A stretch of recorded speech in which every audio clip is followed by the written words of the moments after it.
मेहर में बिजली की अथरादू लोड शेडिंग ट्यूबवेल फीडर की बंदिश खिलाफ अनोखो एहतजाज दुल शरनायू वजाए सेप्को गेट आडो धरणो। खबर मूजिब मेहर में बिजली की लोड शेडिंग ट्यूबवेल फीडर बंद हुजण खिलाफ आबादगार इतिहाद के सॾ ते मेहर के मुख़्तलिफ़ गोठन के रहवासियों पारां अमजद तुनियो सिकंदर सोढर हबीब हुजूरी इसहाक सोढर ऐं ॿियनि जी अॻवाणी में एहतजाजी मुज़ाहिरो कयो वियो। मुज़ाहिरीन दुल शरनायूं वॼाए सेप्को ऑफिस के मुख्य गेट साम्हूं अनोखो एहतजाज जारी रखियो।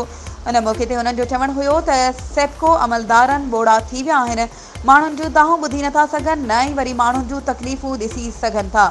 उन्हनि चयो त शहर में 12 कलाक ऐं बहराड़ी में 16 कलाक लोड शेडिंग कई पई वञे। ट्यूबवेल फीडर मुकमल बंदि आहिनि, जंहिं सबबि वाटर सप्लाई स्कीम बि न पई हले। उन्हनि घुर कई त मेहर में बिजली की लोड शेडिंग ख़त्म करे ट्यूबवेल फीडर हलायो वञे। वधीक ख़बरुनि ऐं अपडेट्स जे लाइ असांजे चैनल खे सब्सक्राइब कयो ऐं हा बेल आइकन खे प्रेस करणु न विसारिजो त जीअं असांजी हर नई अचण वारी वीडियो तव्हां ताईं पहुची सघे।